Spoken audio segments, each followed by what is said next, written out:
Good morning. It's great to be with you today. Can you believe we are halfway through the year? Time is flying. We must be having fun. It's very exciting to have Marius joining us today. He's going to give us an update on the FANG.AI Fund, an incredible fund performance so far year to date, and we look forward to hearing all about it from Marius later on. But first, we're going to start with a poll.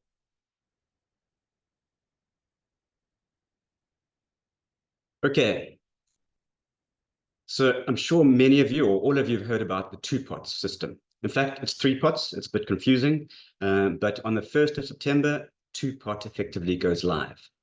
What that means is that your current savings are going to move into the vested pot on the 1st of September, and 10% of that capped at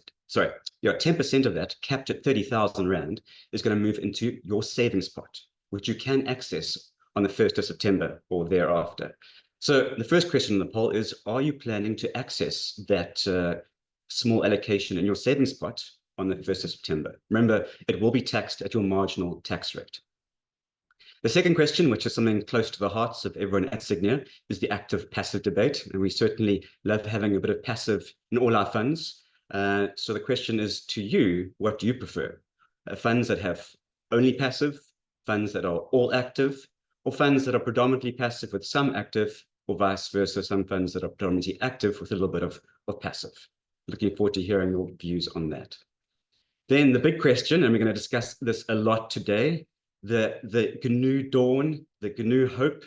Are we at the start of a renaissance in South Africa? Are we at the bottom of the valley and the only way from here is up? Or are we stuck on the valley floor and it's going to just carry on flat in the valley? Or is the valley just going to carry on drifting lower and lower into new lows? It's certainly something that is creating a lot of debate, and I look forward to hearing your views on that.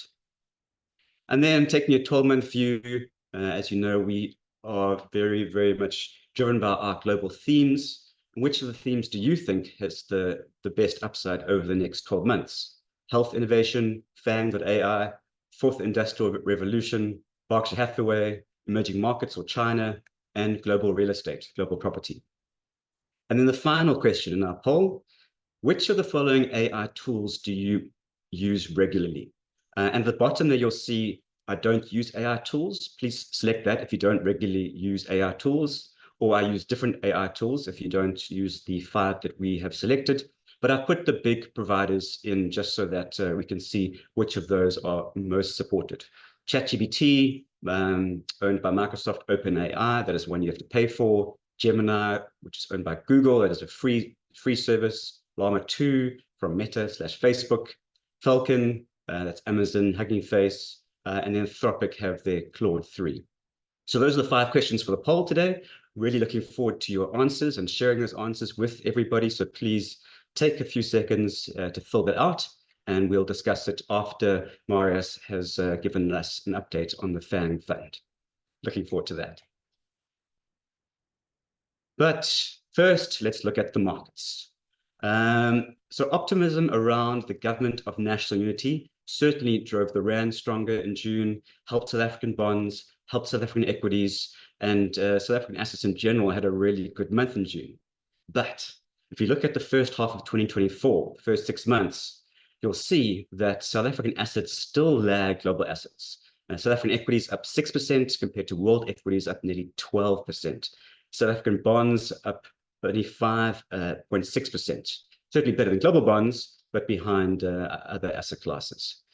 The story for the first half of the year continues to be and has been the FANG stocks. FANG and AI driving global markets up 30% in Rand terms year to date, just phenomenal. And as you can expect, that then drives US equities. They're up second most, 15% year to date. And then because US equities make up 70% of world equities, well, world equities up a nice 11.5% year to date, or first half of 2024. And everything else not bad, certainly positive, around 7%. Not bad for a year when everyone was predicting massive recessions across China, across the US, across Europe, So considering the outlooks from the start of the year, I think a pretty decent first half of the year. We've been overweight equities, as you know. We've been overweight global equities in particular. And within that, we've been overweight US equities. So our funds have benefited from being overweight US equities and FANG stocks. And so it's been a good 6 months for the portfolios. Of course, every day the question is, how do you position going forward? What you've had that might have worked over the last 6 months and year and 3 years, but every day you have to constantly reassess your positioning. And I'll give you a little bit of an outlook on that when we get to the positioning, and in particular the South African slides, because we do have a change in South Africa today. So that was the first half of 2024. Just looking particularly at June, the top Sygnia fund performance for June. As you can imagine, the good news from the elections drove South African stocks up quite nicely. So we have 3 SA funds in the top 5.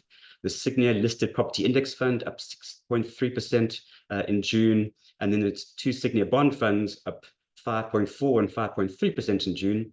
It's a Sygnia Enhanced All Bond Fund and the Sygnia All Bond Indexed Fund up nicely in those 3rd and 4th positions. And then because we're talking about FANG today, so the market obliged. We not only have FANG being the number 1 again over 12 months at 42.7%, but FANG is also 2nd and 5th over 1 month. The equity unit trust at 6.1% and the actively managed ETF up 5%. Now, you may ask why the difference in returns, because the underlying holdings and positioning of those funds are identical. We manage those funds identically. However, because life is never simple, every instrument that we value on our portfolio has not just one price, but 3 prices. There's a 3 o'clock price, which we use for unit trusts. So the Sygnia FANG.AI Equity Fund uses 3 o'clock pricing.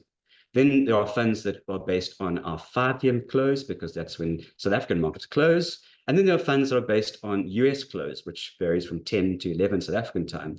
And our ITRIX funds have a NAV at that price. So it becomes quite complicated just pricing these funds, but that difference between 6.1% and 5% is purely the difference between a 3 o'clock price and a 10 o'clock price, because things do move slightly at month end. Then not only do we have the FANG fund over 12 months, but we have Sygnia Listed Property Index Fund also looking quite good over 12 months, up 26.3%. The 2 US funds up 20%. And then the Sygnia ITRIX S&P Global 1200 ETF. So that is just a quick note on that. We do have, and everyone's quite well aware of the Sygnia World ETF, SIG World. This is the S&P version of that. So MSCI World is the one that everyone knows. MSCI World All Country is a little bit less known, and S&P 1200 is even less known, but it is almost identical to MSCI World. It is just the S&P version of the MSCI index, and that fund up in 5th place at 16% return. Now, we did have quite a major event happen in June when we were talking about the FANG stocks. According to the New York Times, and I tried to recreate this and I couldn't get it exactly right, but according to the New York Times, over the last 100 years, the S&P 500 index was created in 1926. So over the last 98 years, there have only been 12 companies that have been the biggest position in that S&P 500 index. Quite amazing. So 100 years, only 12 stocks. So that's roughly a leadership of about 8 years per stock, if it was divided equally, which it certainly wasn't. But those 12 stocks alphabetically include AT&T, Apple, Cisco, DuPont, ExxonMobil, General Electric, General Motors, IBM, Microsoft, Philip Morris, Walmart, and now in the month of June, for a brief time, NVIDIA popped into being the largest company in the S&P 500. It then fell 13% before recovering 7%, so a lot of volatility. But for a part of June, NVIDIA joined that esteemed list and became the largest company in the US. Quite amazing. NVIDIA controls 80% of the market for chips used in AI, and Marius will be talking more about that in the FANG update later on. But yeah, quite amazing that NVIDIA joined that very short list of global leaders over the last 100 years in the S&P 500. So go NVIDIA. Certainly, it pays to be invested in the people producing the shovels in the gold rush. Okay, so moving on to our chart of the month. And this is quite a long slide, but that's because there's a lot has happened this month. It's been quite incredible. Firstly, the World Economic Forum's top 2 risks for 2024, top 2 global risks, after extreme weather. So it is interesting that their first and the biggest risk for 2024 was or is extreme weather. And we had the hottest May in history on record. June certainly felt like that as well. Don't know about the rest of South Africa, but Cape Town is experiencing the warmest May and June that I can definitely remember. Loving it, but also a little bit worrying as to what this means for weather volatility. Anyway, after our extreme weather risk, the top 2 global risks are AI-generated disinformation and 2, societal and political polarization. And as you can imagine, fake news generated by AI will definitely impact the societal and political polarization. So those 2 go hand in hand. And June certainly saw a lot of surprises on the political front, to the point where politics is driving volatility a lot more than economics. So let's go through a couple of them. In Mexico, stocks and the peso collapsed when the hard left ruling Morena party won by a landslide. And Claudia Sheinbaum's near supermajority in Congress has investors worried about the potential impact on the business-friendly policies and economic growth. So despite the Morena party being very hard left, over the last few years, the tailwinds from friendshoring and onshoring have helped Mexico. And that's basically China having to relocate the manufacturing to Mexico to supply the US. So even with their extreme redistributive policies in place, all that onshoring and friendshoring has outweighed those costs. But now, given the near supermajority in Congress, investors are worried about whether that is actually going to be sustainable going forward, and whether economic growth is going to collapse, as well as investment returns. And that's why we saw that collapse in the currency and in stocks. It wasn't just Mexico, though. In India, investors dumped stocks, triggering a $386 billion wipeout in the Indian stock market when Modi's victory was not as large as expected. And once again, it comes down to who's the popular vote, or who's the vote that is best for reforms. Modi has certainly been putting through a lot of structural reforms, and now that he doesn't have as much power, investors are concerned that the acceleration in structural reforms is going to stop or slow down. And investors have been moving out of India quite swiftly. Then, surprisingly, for once, on the good side, within South Africa, the rand and bonds and equities and our CDS all rallied on the news that the ANC, IFP, PA, RISE, and DA, 5 political parties representing 68.4% of the national vote, struck an agreement to form a government of national unity. And I'll be talking about that a lot more later, but some good surprises coming through from South Africa, as opposed to the negative surprises happening in Mexico and in India.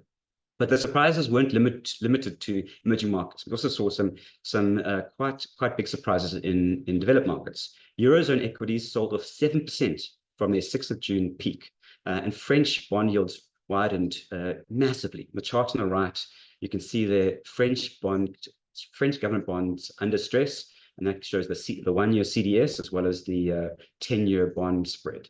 And that sharp move was driven by the surprise French legislative elections. So basically what happened is that Macron had a really poor showing in European elections, and he said, "This is a situation I cannot accept." He stamped his feet and decided to call for a snap election. Now, no one can quite understand why he did that, and it certainly backfired. And now we're seeing that Marine Le Pen's radical right-wing National Rally Party is leading the polls, well, actually won the first round of elections on Sunday. And not only that, but there's a left-wing coalition that's also rising quite rapidly in the polls, putting Macron's centrist party in 3rd place. So that has investors worried about fears of populism and fears of Frexit. back to the old European Union exits. We had Grexit, we had Brexit, and now people are worried about Frexit. So some big concerns happening in France. And then the UK, not as surprising, but still the snap poll that we're going to see on the 4th of July. According to an Ipsos poll, the UK Conservatives have lost up to a third of the voters who would have backed the party just 4 months ago. It's just quite incredible what a historic defeat it is to the Conservative Party, who've been in power for 14 years and are looking at the largest defeat in over 100 years in UK Parliament. So some huge swings we're seeing in the developed world. And then, most importantly, but not having as big an impact on markets just yet, because the US elections are only on the 5th of November, but certainly something we're going to have to keep an eye on is US elections. Now, we had groundbreaking news last night. We had the US Supreme Court's ruling, which granted Trump broad immunity for his actions as president. And it's just quite incredible. Trump can now pardon himself for everything he did wrong while he was in power as president, over his last term. That is quite an amazing achievement. Maybe not so surprising, seeing as he's put in 3 of the judges that made the ruling, and it's very much stacked to the Republicans. But there we are. Trump is now immune, which makes it even more likely he's going to be voted in. And then I'm sure you all watched, or if you didn't watch, you've seen highlights of the just appalling presidential debate that happened last Thursday. I mean, I actually don't have words, because the only words that Trump had were lies, and Biden couldn't manage to find any words at all. To the point where the Democrats, some of the Democrats at least, are even calling for Biden to be replaced. But the bottom line is, as a result of those polls, as a result of that debate, the polls have shifted quite dramatically, and that we're neck and neck, maybe with a small favor towards Trump, but that's now jumped significantly. And Trump is now leading with a 60% probability of being the next US president, compared to Biden down to 40% probability. And the important thing here is that Trump's policies aren't being reflected in the market. If Trump were to become the president, there are 3 major policy changes that he wants put in place. First, he wants to limit immigration. And as you can imagine, limiting immigration will certainly push up wage inflation and inflation more broadly. Secondly, he wants to enact broad tariffs on 10% of all imports. Not only will that lead to some sort of trade war with the rest of the world, but again, it's inflationary for the US. And that means that US bond yields are likely to rise. And third, he wants to have even more fiscal support, even though the budget deficit is already ballooning, and wants to cut corporate taxes to 20%, which means that board deficit is going to move up even faster. So obviously that is inflationary, and we could see the dollar strengthening on those very pro-US announcements and the higher US bond yields. That is not good for the rest of the world, because the rest of the world needs low or a weak dollar and low US interest rates so that they can function their working capital in a cheap manner, or at least until they move off the dollar, which is going to take some time. So we've got some big moves happening on the political side that are impacting market volatility. We've certainly seen that reflecting in prices in Mexico, in prices in India. We saw it reflecting in prices in South Africa and the Eurozone. The UK, not so much, and I'll explain why later, but certainly the US as well, maybe because we are 5 months away, but I think we're going to start to see a lot more volatility in markets as we get closer and closer to those US elections. Okay, so moving on to the US itself, even though Trump is going to start moving markets more as we get closer and closer to the elections, for now, the main character driving US markets is still the chair of the Federal Reserve, Jeremy Powell. And here you can see his statements at the latest FOMC meeting, where he's talking about the fact that they are building confidence that they can start to cut interest rates, but not yet. It's still too soon to cut rates, and we're likely to see a cut in September only. That despite the fact that we've seen cuts happening around the world in emerging markets and developed markets, the US is behind the curve because their inflation has been quite high. But we are seeing good signs on the inflation front. May core PCE, which is the Fed's favorite inflation gauge, that moderated to just 0.1%. And core services ex shelter, I know you're taking out energy and you're taking out food and now you're taking out shelter, but that is actually negative for the first time since January 2021. So things are definitely improving on the inflation front in the US. And I think what's very important is the Fed, when they adjusted their dot plot at the FOMC, they also lifted their forecast for core inflation from 2.6% to 2.8%. Basically, what this means is they're lowering the bar for further cuts, and that allows them to focus on employment or unemployment as the secondary goal that they look at. So that if inflation stays where it is, because we are roughly now we're at 2.6%, so we're very close to an average of that 2.8, if not lower, then if employment starts to tick lower, they can actually start to cut rates more aggressively. And things are looking a little bit soft in the employment. So unemployment rate rose from 3.9% to 4% in the month. But the Kansas City Fed's labor market conditions indicator, which is the chart on the right, and it's the green line, that uses 24 variables to try and get a more broad and real-time analysis of unemployment in the US. And that suggests that unemployment is a lot weaker than the Fed is pricing. They're closer to 5% than 4%. And that means two important things for the Fed. One, there's going to be downward pressure on wages, so they don't have to worry too much about sticky wage inflation. And two, the Fed can start focusing more on employment and not just inflation. So the US is slowing, but remains resilient. And more importantly, as it slows, the Fed is most likely going to have the tools to keep that growth from moving into recession because they can start to cut rates. Now, I mean, again, it's kind of a Goldilocks scenario. Will they be able to cut fast enough? And that is an unknown outcome. But for now, the US is still resilient, and there's still some dry powder that the Fed can use to cut rates. So we remain overweight the US. So looking at the rest of the world, here we have Emmanuel Macron, president of France, stamping his feet. And this was in his June 9 address to the nation, where he said, "This is a situation I cannot accept." And it was after Macron's poor showing in the European elections, and has resulted in his gamble to call a snap parliamentary election. And that has definitely backfired. And we're seeing some volatility happening in the European Union. That said, what does that impact our synchronized growth recovery, or is it stalling? As you know, we've been watching this very closely. There've been some green shoots happening in China and in Germany and in the EU and Japan, and we've stayed out of investing in those areas because we haven't been sure that it's actually gaining traction. Now, if you look at the chart on the right, it suggests that we should see some traction coming through in the UK and the Euro area. So this chart shows real wage growth, and it's recovering in the Euro area, which is red, and in the UK, which is green, while it's falling and it's become negative in the US. So why is this? Well, the rise in energy prices after the Russian energy sanctions had a severe impact on European real wages because inflation was so high because of very, very high energy prices. But European natural gas prices are now down 90% from their peak.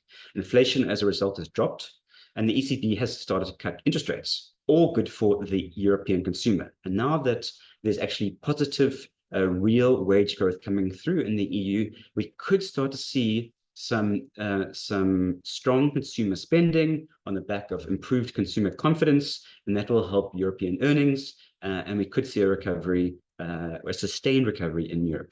That said, the latest German IFO survey shows that consumer sentiment deteriorated slightly in June, so we're not quite there.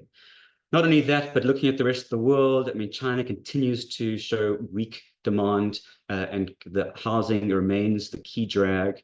In fact, what we're seeing is that the investment in real estate is being limited to replacement depreciation, which means that real estate investment is likely to be over $1 trillion lower than it has been, and that's going to continue to drag not only on consumer sentiment, but on infrastructure growth, which is negative for China as a whole.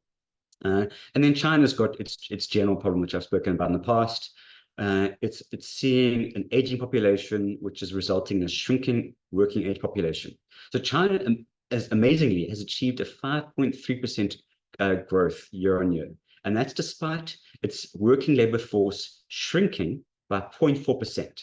That means it's seeing productivity growth of 5.7%. That is amazing, that despite there being fewer workers in China, they actually have productivity growth of 5.7%. It's just a phenomenal number. And you can see what's driving it. It's the massive drive into robotics, massive drive into AI, into systems, and it's really helping their productivity, although it may not be helping their employment in the short term. But again, given the surplus production that they are pumping out, seeing as they produce double the goods that their domestic consumer needs, well, inflation is likely to remain subdued and profits are likely to remain subdued as well, which means China, even though it's very, very cheap, it's not going to see any strong earnings recovery. And inflation in the US is likely to also stay low because they're importing disinflation from China. So good for the US, not good for China. And then we have to wait to see what's going to happen with the tariffs and trade wars, because that is probably going to be bad for everybody if Trump comes into power. But for now, that's not being properly priced into the various markets. So bottom line is, even though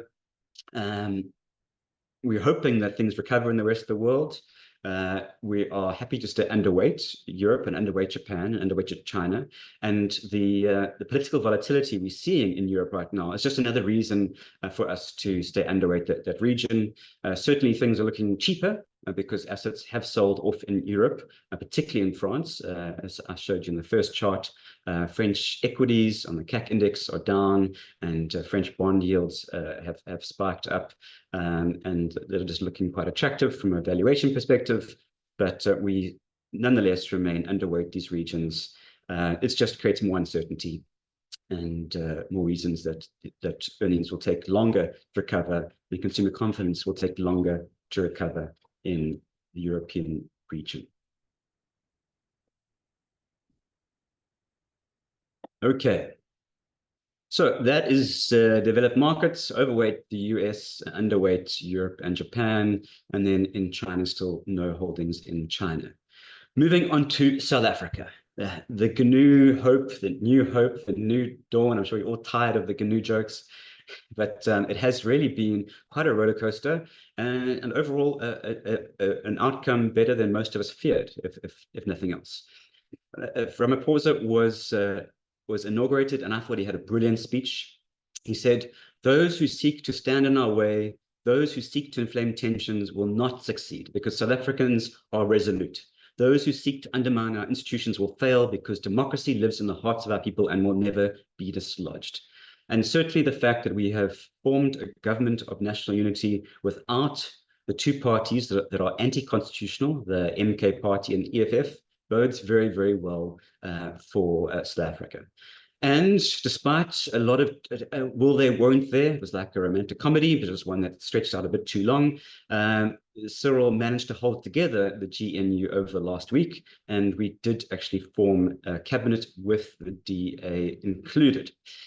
So what does it all mean? Well, on the announcement that the five parties formed the GNU, we upgraded South African assets in our portfolios from underweight to neutral, and that has worked very well for the funds. Our bond yields fell 1%, up, as you saw in the funds, up 5% return from South African bonds.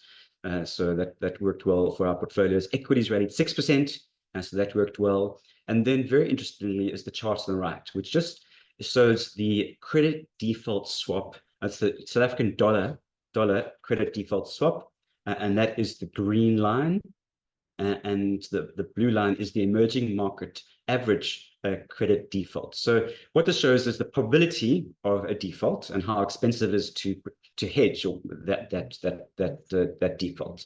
And you can see that for the end of 2023, South Africa was priced in line with emerging markets. And then in February this year, we diverged and the green line went higher. South Africa became a lot more expensive to buy protection because there was a bigger chance that we could default on our debt because there was a lot more uncertainty. And that was around the time the polls started to show that the ANC would get only 40% of the election. And there were big fears that the ANC would partner with the EFF. At that point, the MK party wasn't even considered to be a realistic contender. And so it was very much just the ANC would partner with the EFF, and that would lead to some extreme policies, which would not be pro-reform and could lead to a worsening budget deficit. And now you can see into June how the green line is now below the purple line, and South Africa now trading at a slight premium to emerging markets, suggesting that a lot of the angst that investors had has been removed from market prices. And that's also reflected, as I said, in all our markets with the short-term rally we had in bonds and equities and the rand. Now, the question going forward is, what do we do? So we've upgraded South Africa to neutral, and that worked well. But do we go further overweight? Now, bank credit analysts, BCA, they're global strategists, they've also upgraded today. So they're a bit behind the curve. They upgraded South Africa today to neutral. And JP Morgan, a few days ago, they double upgraded South Africa to overweight. And the question is, what should we be doing? So there are some reasons to be positive. I mean, South Africa may be on the cusp of a renaissance. On Sunday night at 11 o'clock, we all heard the announcements when Ramaphosa succeeded in holding the GNU together and announced his new cabinet. Unfortunately, well, good news is the DA managed to stay in the GNU. The bad news is that to accommodate all 11 GNU parties, the executive has grown to an enormous, completely bloated size, with 32 cabinet members and 43 deputy ministers. So while the DA may have got 6 cabinet positions, less than the 9 that they should have had, they are being diluted by a lot more or much larger cabinet. So interestingly, if you look at the numbers, the ANC won 40% of the national vote. Because the EFF and the MK party aren't in the GNU, ANC make up 55% of the GNU, and yet they managed to allocate themselves 71% of the national executive. So they've definitely got the lion's share of the national executive, and pretty much in line with what they would normally have, and certainly a majority of cabinet positions. So that makes you wonder, well, what does that mean about reforms, and are we going to be able to roll out the reforms that we need to improve our growth and to create jobs? So looking into the details, there were some positives.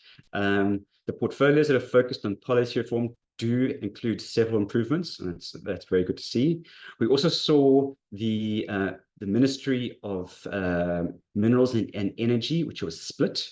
So Gwede Mantashe remains a minister, but he's got a much smaller portfolio, just focusing on minerals. And Ramakopa, who remains our Minister of Electricity, is now Minister of Electricity and Energy, and that certainly consolidates his power and allows him to focus on energy and to make sure that load shedding stays off our radar. And definitely, if you're thinking about South African earnings from a growth perspective, in fact, we're now 4 months down the line with no load shedding. That has a very big positive bias to South African corporate earnings, because the huge expense that they had for diesel over the last year won't be in this year's earnings, and that's likely to see some upside surprises for dividends and earnings growth, which is certainly a reason to be overweight South African equities. Not only that, but something that's not a surprise, but it is important. Our Minister of Finance stays in place, and that means there's going to be a continuity, ensuring a continuity in fiscal prudence and structural reforms. And National Treasury has been quite incredible in the way that they have not given any more bailouts to the SOEs, and also have been only handing out money contingent on structural reforms. And they're also trying to increase the amount of private sector influence in those SOEs. In fact, the private sector has never had over the last 30 years, has never had such a large influence on SOEs as they have right now. And I think that is, to me, the key factor to look at. That with the amount of private sector influence, things can really improve. You know, the energy crisis and load shedding didn't happen in a vacuum. It happened because the private sector was allowed to step in. And we're starting to see partnerships in the ports and on Transnet. And I mean, retirement funds are lined up. They want to eagerly invest in infrastructure, and you know, there's a huge amount of money that can be invested in public-private partnerships that is funded by retirement funds. So there's no shortage of structural growth that can happen as long as these public-private partnerships can be allowed to continue. And the GNU certainly is not anti private-public partnerships, and hopefully those will continue. So that is all very positive. So the question is, well, what does that mean? Because reforms, unfortunately, take time. And the GNU is a type of coalition. In fact, it's even more fragile than a standard coalition government, which means that there's going to be constant gridlock. So that is the issue, is that on the positive side, we're likely to see the private sector continue to drive improvements and structural reforms in South Africa. And I really do believe that we're in the valley and we're not seeing a downward slope. That said, because of the gridlock we're going to see in a coalition government, because we're going to see the EFF and MK party hackling at the sides, and because reforms take time, I do believe we're not going to suddenly rush up the valley walls and into a crest. I think that the Ramaphoria markets that we saw in 2017, 2018, the markets are now, they're wise to that. They know how hard it is to actually get growth, improving structural reforms in place. And so I think the upside from here in the short term is limited, at least. So for now, we are remaining neutral, South African assets. We're not going overweight, and we're going to see what happens and how quickly we can see actual examples of changes happening and public-private partnerships being executed and growth improving before we get too excited. So that is where we are. We are neutral South African bonds, and we are neutral South African equities. We really are grateful that we think this is probably the best outcome anyone would have expected from the elections, and that's why we're no longer underweight. At the same time, to enact these reforms is going to take time.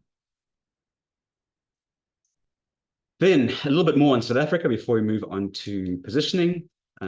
If anyone read Signals yesterday, you would have seen the section from Professor Haroon Borat, who chairs our investment committee. He has some interesting data points on South Africa, and he had shared some highlights from the SARB's first biannual financial stability review for 2024.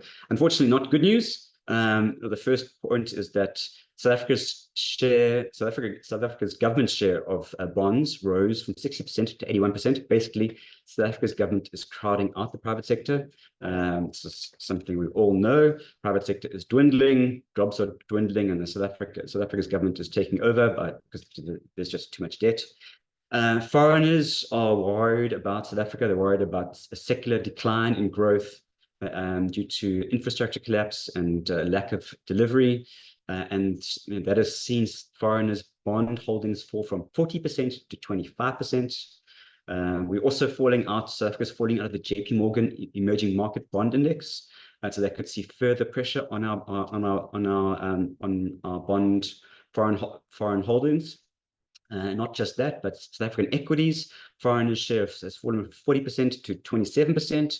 And this is all reflected on the chart on the right as well, which is not just foreign holdings. The chart on the right shows local holdings, and just that institutional investors in South Africa over the last decade have doubled the share of offshore holdings that they have. So everyone has been very negative on South Africa. It's been the right call because South African assets have underperformed.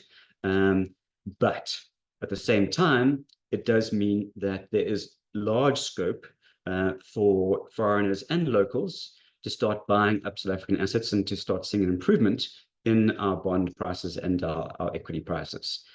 We still, despite that, we stay neutral. And one of the other reasons that we stay neutral is that National Treasury today put out an announcement on our grey listing, and they said that although we may meet the June 2025 deadline to be removed from the grey list, it's a very tough challenge. So that sounds like we may be on the grey list for longer than another year, and that's also going to just keep another headwind to growth, unfortunately. So that is where we are on South Africa. Then bringing it all together, looking at our positioning. So as I said, we are neutral on South African assets. We're neutral on the rand, we're neutral on equities, South African equities, and neutral on South African bonds. From a global perspective, we're starting to see a lot more volatility in the market driven by politics than economics. And I think this is something that is not new, whether it was, it started a decade ago with Brexit and then Brexit, and now we're worried about Frexit. And the issue is, over the last decade, excluding US tech stocks, there has been very little growth in markets, very little growth in GDP in real terms, and we are generally poorer. Yes, we are in a bull market, but it doesn't feel like a bull market. None of us feel that we're getting richer, because we aren't. Because unless you're in a very specific set of investments, unless you're in developed markets, and unless within developed markets you're in the US, and unless within the US you're in tech, and unless within tech you're in large cap FANG stocks, you aren't benefiting from a rally. There hasn't been a rally. There hasn't been growth.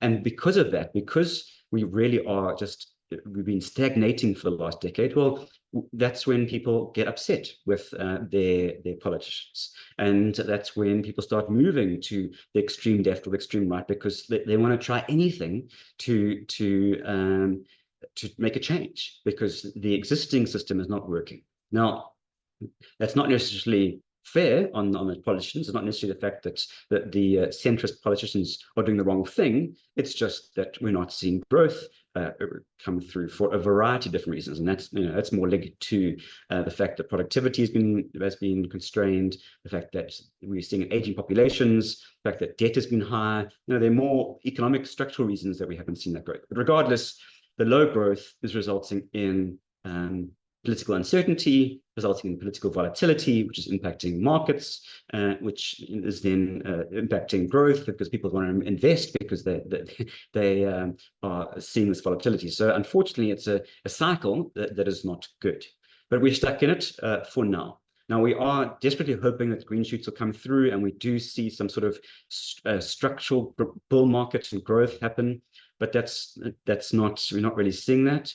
And the chart on the right shows that quite significantly. It shows a pause in ex-US global growth rotation. So we did see some green shoots in the rest of the world as the US slowed, but the US is still the strongest economy, or at least it was in June. So despite the fact the US is slowing, it is resilient. And the fact that the rest of the world, it was showing some green shoots, that's now pausing, making the US once again the cleanest shirt in the laundry basket. So let's look at some of the outlooks from a political stance. When it comes to the French elections, those are going to take place from this past Sunday until the 7th of July. Certainly the RN party is leading. But it's very hard to call right now. The second round happens on the 7th of July.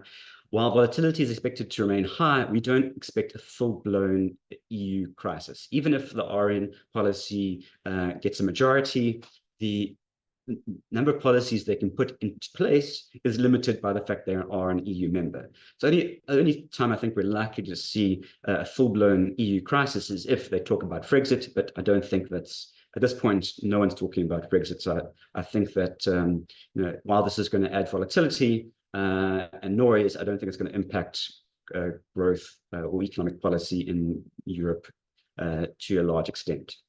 When it comes to the UK, the Labour Party has a 50-to-1 odds of winning. So that's, without doubt, the Labour Party is in. That said, one of the reasons there is such a landslide victory is that they have self-limited the amount of non-market friendly policies they couldn't put in place, which is great. So we're not going to see any extreme policies. There's nothing to be scared of. But that said, growth is going to remain low because there's nothing they can do really to get the UK out of its low growth story.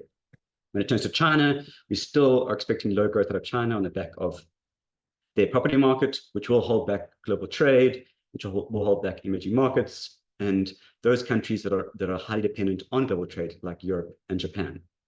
And then, although we don't think it's going to have impact soon, but it's going to be growing over the next 6 months, the US FNIB Small Business Uncertainty Index has risen back to its highs of the previous Biden-Trump election face-off.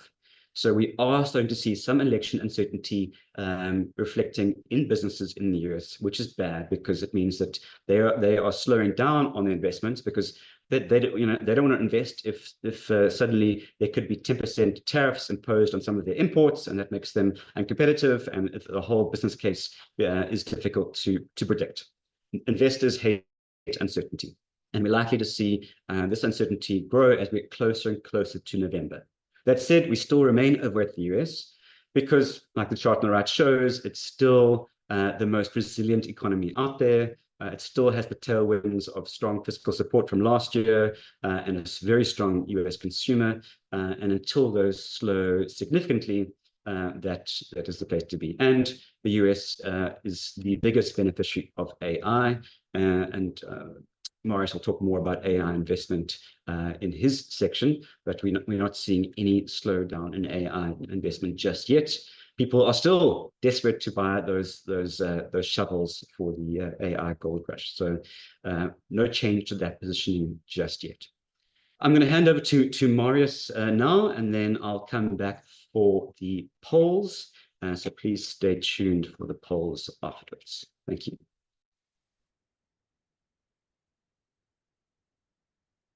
There we go. Thank you very much, Kyle. And to our esteemed viewers, as always, hello and welcome. It's my honor today to take you through this update on our FANG fund.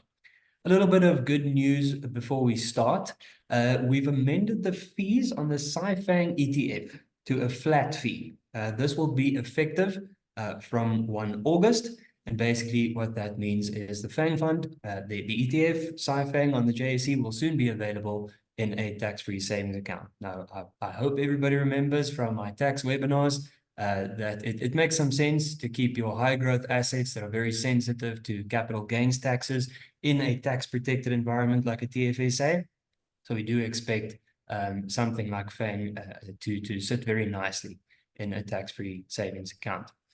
But let's begin with the exciting stuff in the form of some of the more recent innovations in the AI space. And there's a short list of things, about 6 or so on your screen, and there are many, many more. But what I hope to illustrate with this is really the sort of shift from AI as a pipe dream and a fantastical idea of what the future could hold, a shift from that to a more tangible set of innovations that actually drive earnings in the real world. And the companies on the screen right now who are able to capitalize on this innovation are forming this economic moat around their earnings, improving both the resilience and the magnitude of their earnings profile. The first one then amongst these more recent exciting innovations in the AI space is Microsoft, and this one might actually already be my favorite.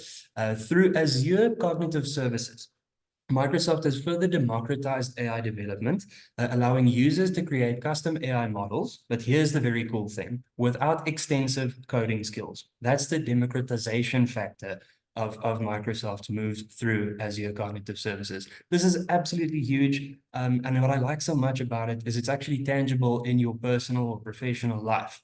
On my end, tasks that used to take me, 3 weeks to understand the whole problem and try to implement the solution now literally can take less than an hour.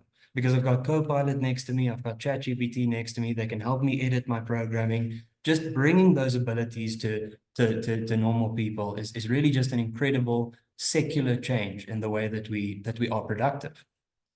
Google's the second one here, Alphabet subsidiary, DeepMind, achieved groundbreaking results in AI research, including advancements in reinforcement learning, which is an absolutely awesome technology, and some healthcare applications. Amazon Web Services introduced Bedrock, a platform that allows clients to create their own generative AI applications, which is very exciting. Meta is an excellent example of real-world AI driving earnings right now. Meta powers facial recognition, content moderation, augmented reality experience, and so forth on their platforms that exist right now, like Instagram and Facebook. Apple contributes to the open source community, which is a further democratization of AI by supporting the Swift language for TensorFlow, making it easier for developers to build AI tools. Tesla is developing Dojo, an AI training supercomputer, to enhance its self-driving capabilities. Again, so tangible, so real world. Full self-driving is happening as we speak, making journeys safer. And there's even this possibility that your car could become an asset that generates earnings for you while you don't use it, instead of a depreciating asset that sits idle all day while you're at work and only finances your own transport for about 2 hours a day. So it's really incredible fundamental things that can honestly change the way that we live. There are many, many more tangible innovations that are driving earnings. But ladies and gentlemen, the overarching point really is this secular argument that I'd like to bring to you today.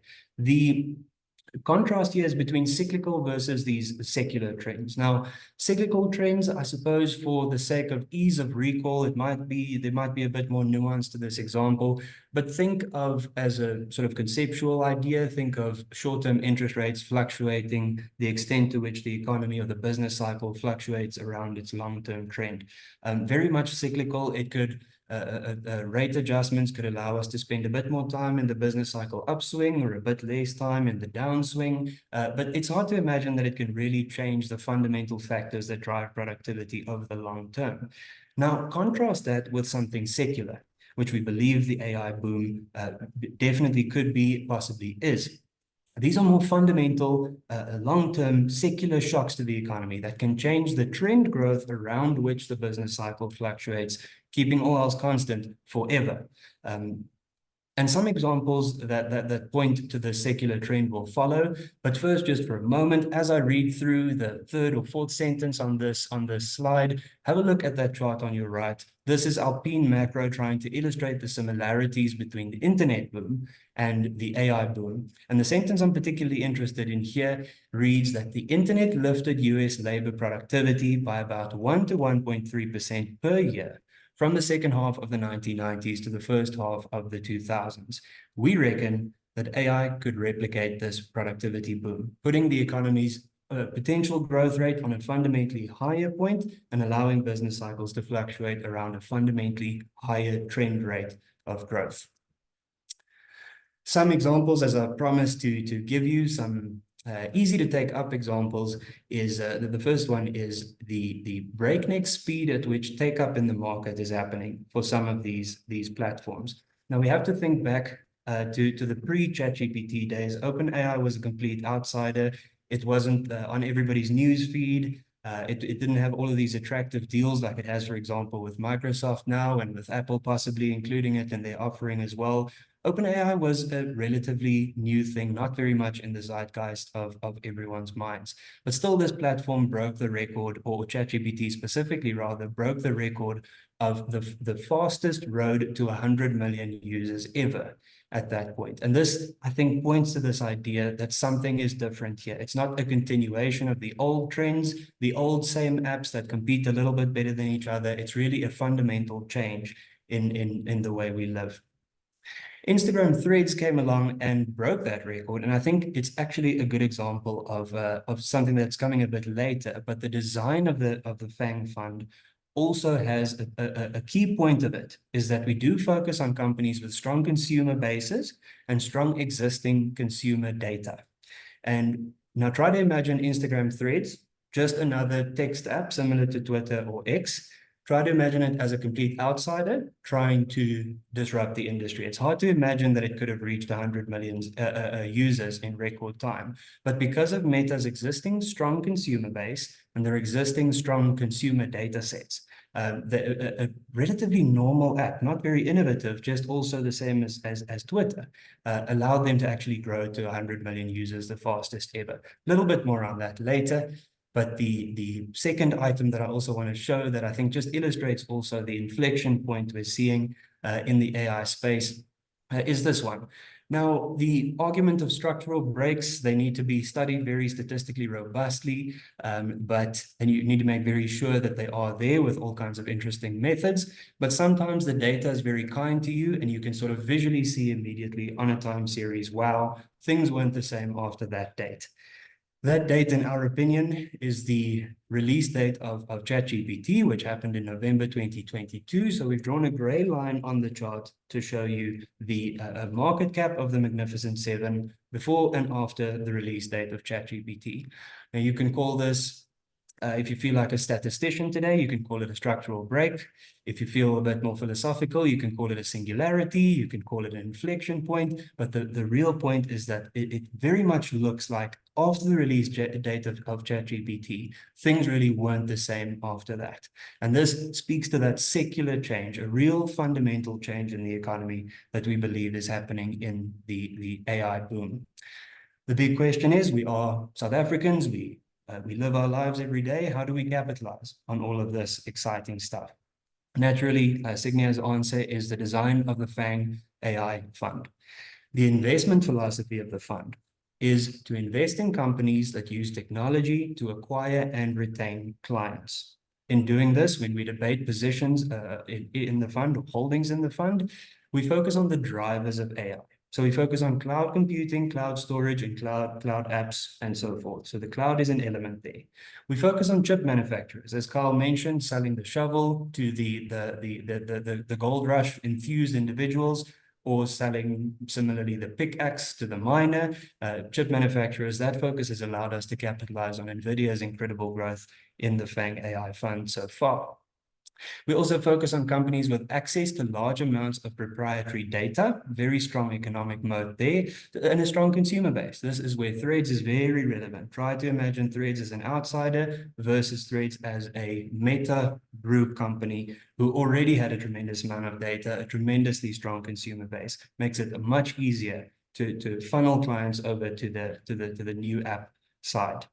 Finally, we focus on strong balance sheets. Now, some of these Magnificent Seven stocks have absolute war chests of cash. And we think it also places them in a comfortable position to innovate, to spend a tremendous amount of money on R&D, because it is a very expensive venture to run effective AI in this world. And we believe it gives them the breathing space to be not the enthusiastic, superficial first mover, but to also be the final mover that really sets up AI technology in a way that can contribute to our lives and actually make a long-term difference. So strong balance sheets is also definitely another factor in the FANG.AI investment philosophy. The other question then is, how does that translate into the actual holdings? So I've got the top 11 holdings of the FANG.AI Fund on your screen right now, and I do think this is an opportunity to sort of address the cognitive resonance that the holdings bring. It's very comfortable to Google what are the most recent, most interesting, most captivating innovations in AI. The names that come up is Microsoft, the Azure Cognitive Services item, Google with DeepMind, Amazon with Bedrock, Meta with their real-world use of AI in their apps right now, Apple supporting Swift for TensorFlow, Tesla with Dojo and full self-driving. All those things I've mentioned, all those companies are actually in this fund generating returns for you right now. It's also a good place to mention that our job, or the job of the portfolio managers, is a bit more complex than just buying the FANG stocks and leaving it there and tracking them passively. We have the task of making sure that the companies in the FANG.AI Fund stay true to the AI theme, which is why it brings a lot of resonance to the idea that this is an actively managed fund. We don't want to get married to a specific company and stay married forever to that company. We really want to focus on keeping the FANG.AI Fund true to the AI boom and the AI theme. So then I guess we should look at returns, which is really quite incredible. It's my privilege to actually share these excellent returns with you today. And Yeah, so the process has generated awesome returns. If we look at, for example, 1 year, just be aware that that 42.7 number that Carl mentioned initially, that's the June, as at June number for 1 year. I've rolled it back 1 month just to show you the rankings versus the peer funds as well, to show you that it's how this fund is performing versus its peers. Over 1 year, 34.2%, absolutely incredible return. Naturally, that places it almost at the very top, second out of 108 funds in its ASISA category. Over 3 years, remember that anything longer than 1 year is annualized. So this is 23.7% per year, every year for 3 years. Naturally, that puts the fund very high up versus peers, second out of 84 funds. And over 5 years, the fund returned 30.7% per year, every year for 5 years. So really incredible compounding potential here. That return naturally puts the fund in the #1 spot out of 59 funds in the category. And that also speaks to the point that if you do see these incredible returns, they're quite sensitive at a certain level to capital gains tax. So very, very interesting instrument to have in a tax-free savings account. Ladies and gentlemen, that is all from my side. I definitely thank you very much for listening. And with that, I'll hand back over to our head of investments, Carl, for a bit of question and answer sessions and a discussion around that further. Thank you, Marius. Certainly put together a very compelling argument when it comes to the FANG stocks. Before I go into Q&A, it's time for the poll results. So let's have a look at what everyone thinks.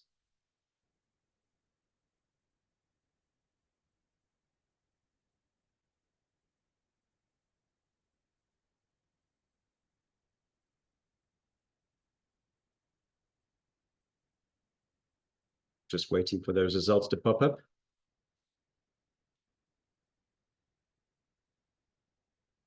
There we go. Sorry for the delay. Okay, so talking about two-pot. It looks like 93% of those who voted are not going to access their savings pot on the 1st of September.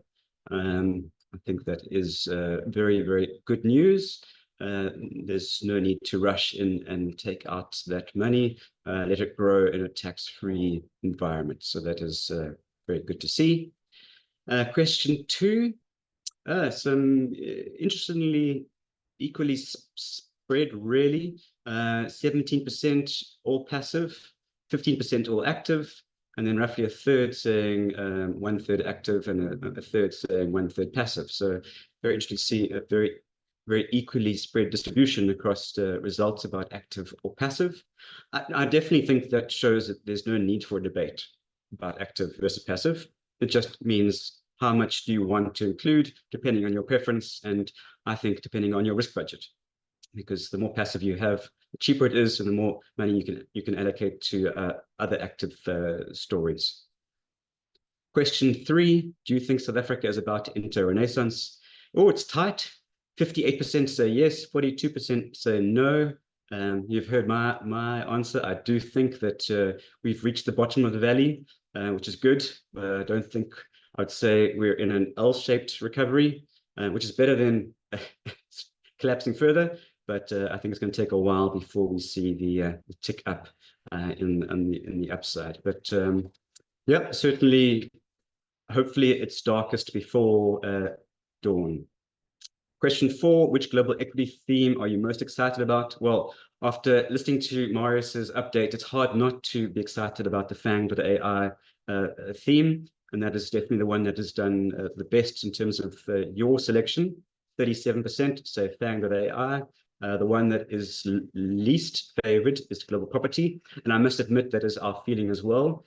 Commercial real estate still has some big concerns and risks over the next 12 months when it comes to just the defaults that we're seeing there. Work from home is still having an impact on how that all plays out. So some definite headwinds against commercial real estate, which overall impacts global property, unfortunately. So that is our least favorite as well. And then some equal distribution across healthcare, fourth industrial revolution, Berkshire Hathaway, which is basically US quality, and emerging markets China. So nice to see that good distribution, and overall reflecting our view. We like all our themes, but we prefer FANG, and we are underweight emerging markets and global property. And then finally, talking about AI, everyone's rushing out and investing in AI. So what is the benefits that we're seeing? Marius is definitely seeing some benefits on the Microsoft side. But when it comes to the viewers, the majority of you, 46%, don't use AI tools. Then in second place, ChatGPT comes in at 40%. And then very small allocations to some Gemini, which used to be called Bart, small allocations to Meta, Anthropic, and people who use different AI tools. Now, I also use a different AI tool. I use Perplexity. I think that it's just my favorite because Perplexity uses real-time web searches, but more importantly, it references and cites every piece of information it has. So you can actually check against the hallucination bias that some of these large language models have. So check out Perplexity if you're looking for something that's free and has some good backup to it. It doesn't have the integrated solutions that Microsoft have, but a nice free option. So yeah, we'll see. Certainly, Microsoft and ChatGPT from the paid side looks like they are leading the race there. But there is the concern, and a number of people have raised it, and it's something that we're keeping an eye on. There is a concern that the demand for AI, as reflected with the 46% usage not used today, the demand for AI is lagging supply. Certainly the large companies are following the philosophy, if we build it, they will come. It really remains to be seen just how quickly people will adopt the AI tools. I think that adoption is going to pick up quickly, and certainly there are some very, very exciting tools that are out there, but we'll just see if it's as quick as markets are pricing in. Okay, thank you so much, everybody, for responding to the polls today. We had nearly 1,000 viewers and nearly 500 respondents to the poll, which is fantastic. So I really appreciate every one of you who answered those polls. Okay, moving on to questions and answers. Okay, Marcus, thank you. Gijs, good question on India. Certainly, India was priced to perfection, and it was one of the reasons that we were a little bit concerned about getting involved directly in India. I mean, some of the valuations there were higher than developed markets, and now with Modi not getting the same support that he had, I think that although India remains a structural growth story, I think it's going to take a while for markets to adjust it to a slower structural growth story than was previously priced in. Hilgard says, what about the debt in the US? Is that not a concern? Hilgard, you are spot on. And I think if Trump comes into power, that is one of the things that we could see upsetting the apple cart, because certainly Trump's policies are going to lead to a rapid accumulation of debt in the US. Now, the US gets away with it because they are the global reserve currency in terms of dollar. And as long as you're printing money in your own country, you can afford to do it. I mean, Japan has the highest debt to GDP in the world, nearly 3 times the US. And there's no issue there in terms of interest rates, although they have seen a weaker currency of late. So it doesn't necessarily, the high debt levels don't necessarily mean that the US is going to default or that people are going to give up on the dollar in the short term, but we could definitely see higher bond yields in the US as a result of the high debt levels, and that will then feed through to the rest of the world, because the rest of the world prices their bond curves on dollar debt. So yeah, a Trump presidency and too much debt in the US could see higher bond yields in the US, and as a result, slower growth everywhere. Evelyn says, why do Sygnia fund returns differ between platforms? Evelyn, hopefully I explained that earlier. It depends on the actual platform and the pricing methodology. So unit trusts use a 3 p.m. pricing methodology. funds that are priced on the JSE. The JSE closes at 5 p.m. and our global funds price when the US closes, and that is 10 or 11 p.m. Evelyn also asks, why is the Fourth Industrial Revolution Global Equity Fund not performing? And this is because of the fact that it does have a small cap bias. So some of you might remember that in October last year, given that we're in a higher for longer environment, we switched the unit trust to an actively managed fund, and we changed it from an equally weighted bias or portfolio construction process, which has a bias to small caps, to a market cap bias. And that fund has certainly done much better than the ETF. The ETF, we are in the process of balloting to try and convert that to an actively managed ETF so that we can also upweight large caps and downweight small caps. Now, it doesn't mean that small caps won't have their day in the sun. Certainly, US small caps are trading at a historic discount to the large caps. And there are lots of reasons for that. I mean, the fact is that growth, as I said, has been very much specifically amongst the FANG stocks in the US. Those companies with large balance sheets that can buy out their competitors, but anti-competitive, but that's what's happening. And so because we are seeing companies being bought out before they actually get to list, there's less opportunity in the small cap stocks. And more importantly, those small cap stocks have more debt and that they're being held back by higher for longer interest rates. So when we start to see interest rates being cut in the US, that could or should lead to a rapid reversal as the debt and interest rate burden of the small cap stocks reverses, and they can perform relatively better. Meanwhile, the big five FANG stocks, they've all got huge cash, which is earning 4 or 5% on their balance sheet. So they actually are benefiting from high interest rates, whereas the small caps, they're geared to the hilt. They're paying away large amounts of their earnings in interest every year, and that's holding back not only their earnings, but unfortunately holding back their R&D because they're having to move earnings out of R&D, research and development, into interest payments. Well, it's a bit of a handbrake to that structural growth story, but it will change eventually. And the good news is when it does, both the unit trust and the actively managed ETF will be actively managed, and we can then allocate back to small caps. Leonard says, will the slides be sent to us? Leonard, the presentation is available on our YouTube site. So please have a look at the Sygnia YouTube channel and you'll be able to get hold of any of our previous presentations. Two good questions from Anonymous, just asking about the election swings and that why are we seeing some swing from left to right in some countries and other countries are right to left, and what does it mean for markets? And the question is, aren't right facing markets generally, or right leaning markets generally better than, aren't right leaning parties better for markets than left leaning parties? So that is an interesting assumption. Certainly it is the assumption that people use. But funny enough, if you look at the US, the dollar has actually performed better when the Democrats have been in power, as have the S&P 500. So in the US, the left-leaning markets, left-leaning parties have actually helped support markets better than the right. So I don't think there's too much evidence about whether left or right is better for markets. What I can tell you is better for markets is certainty.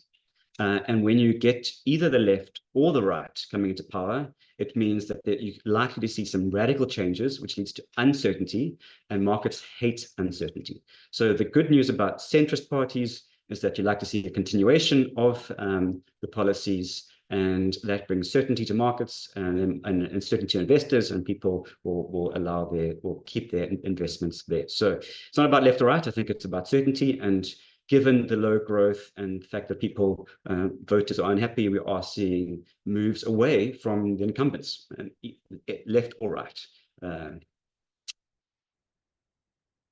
And Mr. Nika says the same thing, certainly about Labour coming into the UK. Again, I don't think it's so much that Labour is left versus the Conservatives that are right.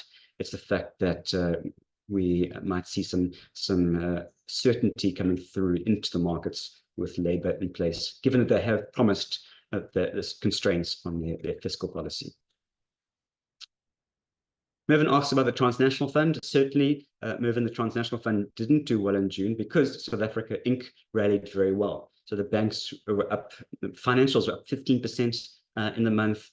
Property was up 6%, bonds up 5%. So when you have a very strong rally in SA Inc., the transnational fund, which focuses on those companies that benefit from an offshore perspective, they won't do as well.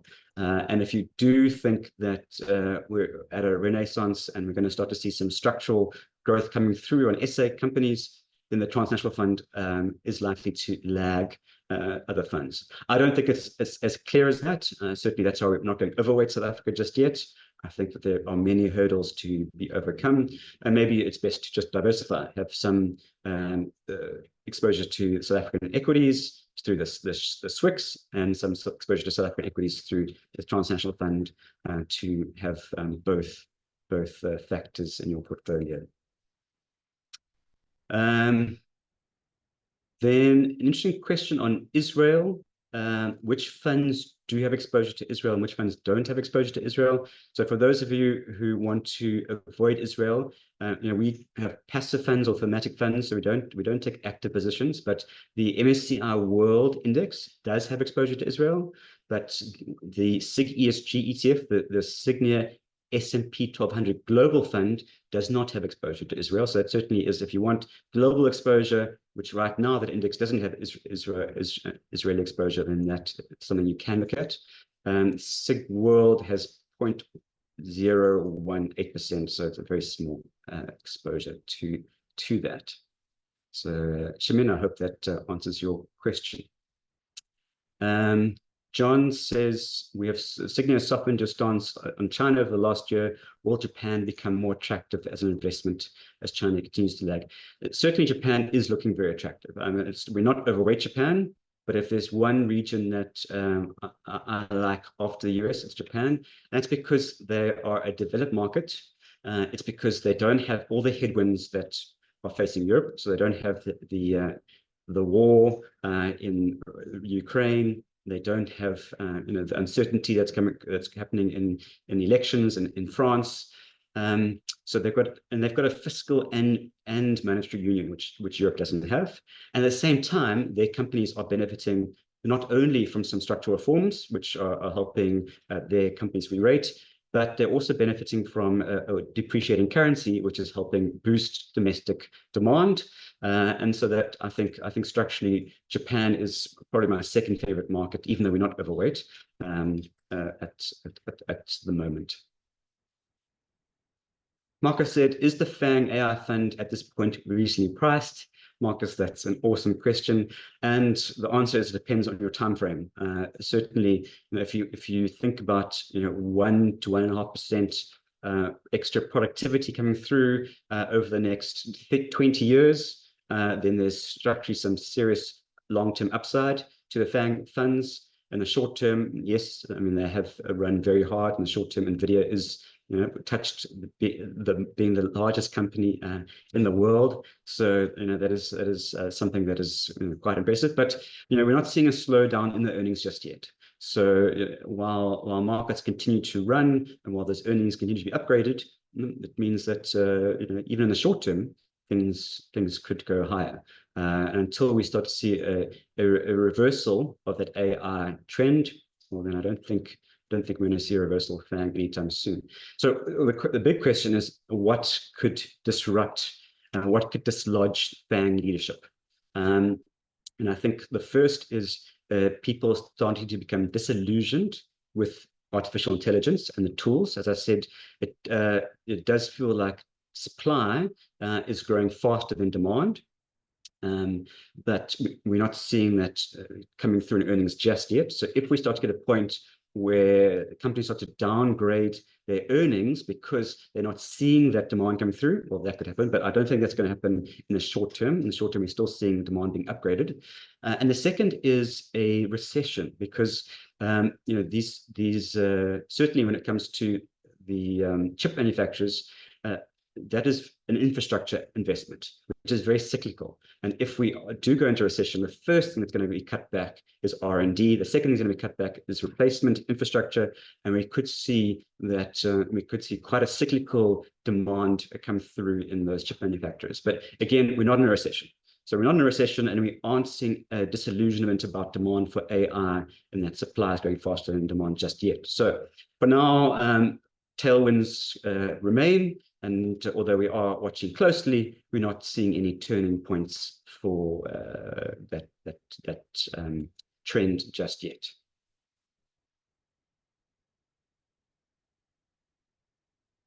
Justin asks a good question on the EAC of the new FANG.AI ETF. So it's difficult to say, Justin. We can't. The FANG ETF has only been around for 6 months. We're not allowed to discuss performance or costs until we've got a year's track record. So it's difficult to say exactly what the EAC or TIC is going to be ahead of that adjustment. But certainly we have amended the fee to a flat fee, and we have removed the performance fee from the ETF.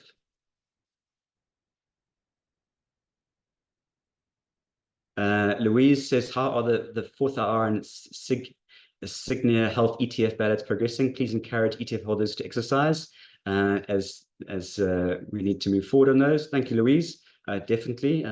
They are looking positive. It looks like both ballots are going to be approved, and we should get a result by August. So hopefully we'll see some movements on that within the next 4 to 6 weeks. But if you haven't voted, please vote. Nigel, hopefully I've answered your question on the FANG.AI price action. Likewise, Mervyn, I hope I've answered your question on AI price action.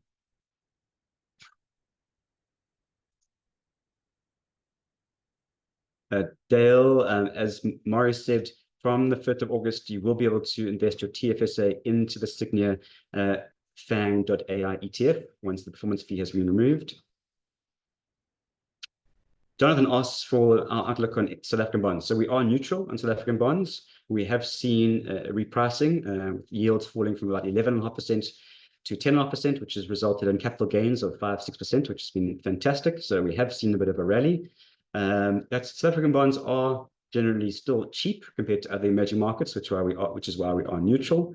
But we've still got the budget coming up in February, and I think that expenses are going to come in higher than expected, with revenue lower than expected, and so that's not good for our budget. It's not good for our debt to GDP, and that's not good for our bonds. So in the short term, until we start to see some more reforms coming through and expenses cut, or at least the wage bill being negotiated lower, or more growth coming through to support revenue, in the February budget, or at least even the medium-term budget, we're not going to see any good news, and that's going to keep our bonds in check.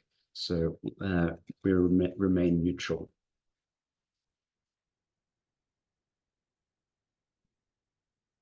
The FANG.AI unit trust used to be called the FANG, strange name, the FANG plus equity unit trust. So it went from FANG plus to FANG.AI, for those of you who are looking for it. And that fund has a 6-year track record now, and it's been around for quite some time. And as Marius pointed out, a great 5-year return relative to peers. Mr.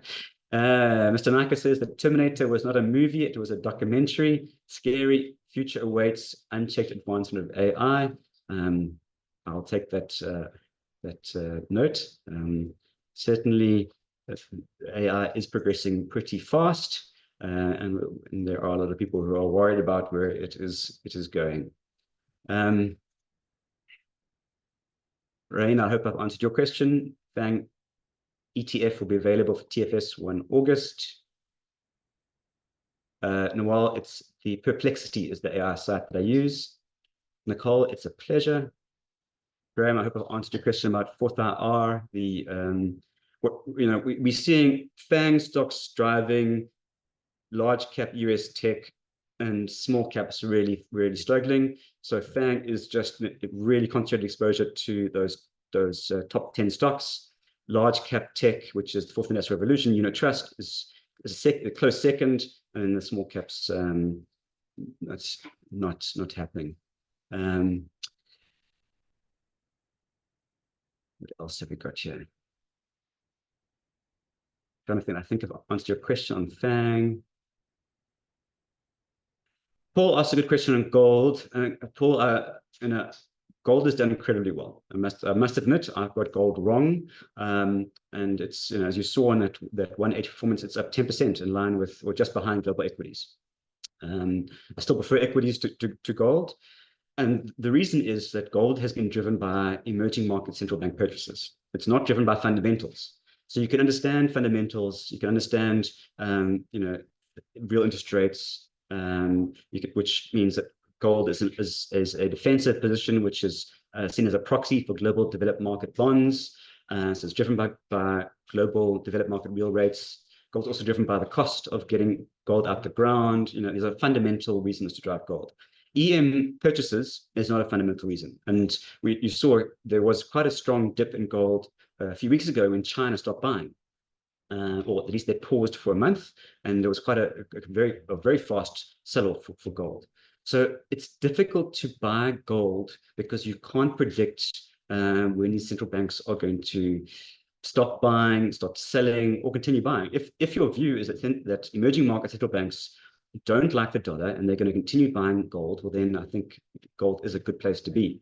But I can't predict that, and I'm not comfortable buying gold because I don't have insight into that. Megan, I hope I've answered your question on FANG.AI. Jonathan asks one of my favorite questions: what is your forecast on the rand in the short and medium term? Let's put a crystal ball and shake it up. And so I'm going to quote some experts, and you can see what they say. So Standard Bank, they forecast the rand to reach 1770 this year on the back of the new government of national unity, and the fact that investors are going to start to upweight South Africa, even if it's just upweighting from an underweight to neutral, like we've done. Well, that will see some demand coming into South Africa, and it could push our currency a bit stronger, and it could push the equities a little bit higher, and bond yields a little bit lower. So they think that there's a little bit of demand, passive demand coming through as people price out the worst case scenario in South Africa, and we might see some more upside to that. Longer term, I still think it's very, very important to remember that we are a small, open economy. We're an emerging market, and our CDS is now pricing in neutral risk relative to the emerging market basket. Now, whether you think we're better or worse than the emerging market basket is it's a good question. China have got their growth concerns, but they're still growing at 5.3%, and we're growing at 1%. Russia is the fourth biggest economy in the world on a PPP basis, even though they've got huge sanctions against them. India, definitely a good growth story, but there is some repricing in the short term. Brazil, we're seeing some toing and froing between new policies there and reforms and markets, which brings us to South Africa and where we should sit in an emerging market basket. Maybe we should be an overweight within EM, but EM as a whole is going to be very much dependent on what happens in the world. We need a bull market in growth to drive EM. We need commodities to rally to drive EM. So if you are bullish growth, if you're bullish commodities, well, then we can start getting excited about South Africa and the rand. Then maybe we can be at 17 in a year's time, if not even 16 and a half. But if you think that we're heading for a recession in a year's time, or you think that at the very least that China is going to languish, and we're not going to see any huge demand coming through, and growth ex AI is going to be pitiful, like we've seen over the last decade. Well, and it's hard to get excited about South Africa below 18, just because we are an emerging market and we need EMs to rally. So Yeah, it's sorry to give you three different answers, Jonathan, but I think SA specifically, we could get down below 18, but then in the short term, but very much the medium term depends on your outlook for emerging markets. And we are an emerging market at the end of the day.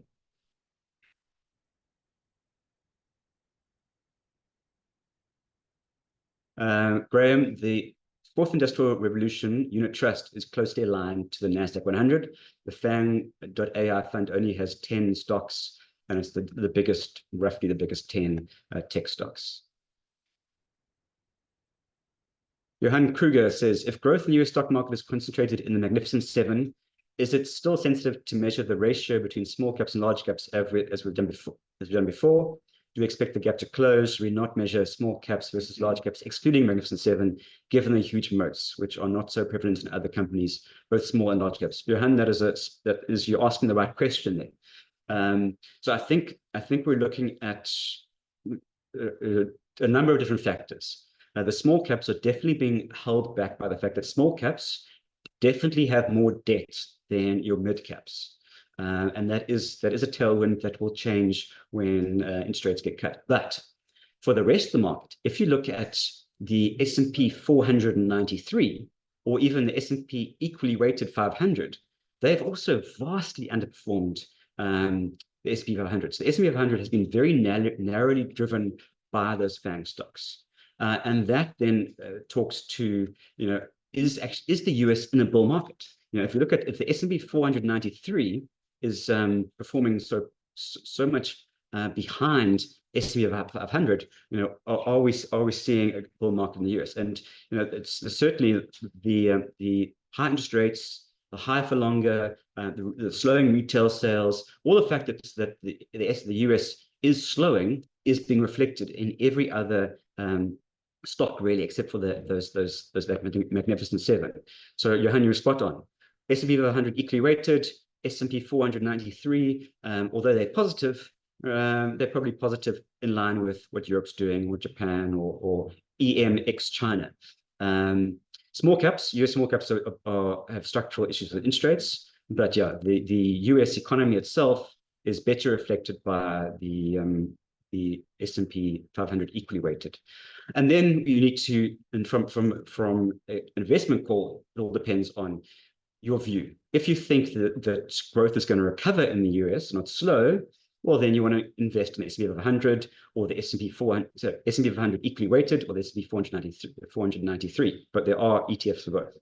Or if you think that growth is going to continue to slow and AI is the big driver of structurally of growth, well, then you want to stick in the S&P 500 or FANG and get that exposure. So, depending on if you're bullish on growth, yeah, move into something that's more diversified.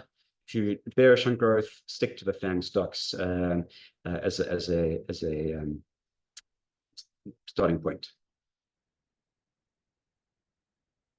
Okay, where else? Oh, we've got a few more questions left. Sorry, I see it's already past 12:12.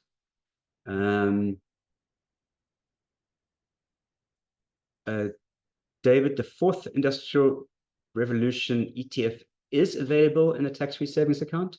So you can get that. There's also a fourth industrial revolution unit trust that doesn't have performance fees, that is available in your TFSA, although that is soft closed. That answers your second question. Yes, David, if you want fourth industrial revolution in your TFSA, you have to go for, at this point in time, you have to go for the ETF. Pleasure, Diane.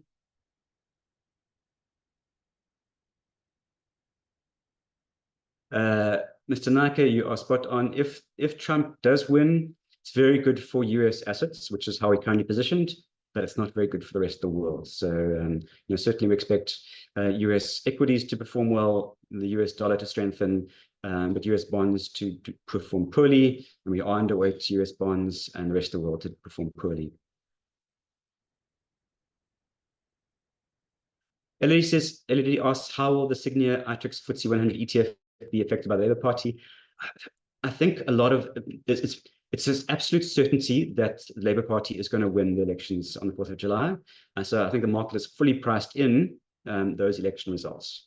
I don't think there's going to be any downside surprises from any radical new policies. But that said, because the Labour Party is constraining themselves, I also don't see any catalyst for great growth.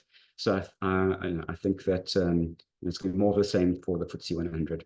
Plus, it's important to remember the FTSE 100 is very much a global index. And if you want exposure to the UK, you need to go to the FTSE 600 or the more smaller mid caps. FTSE 100 is very much a global index.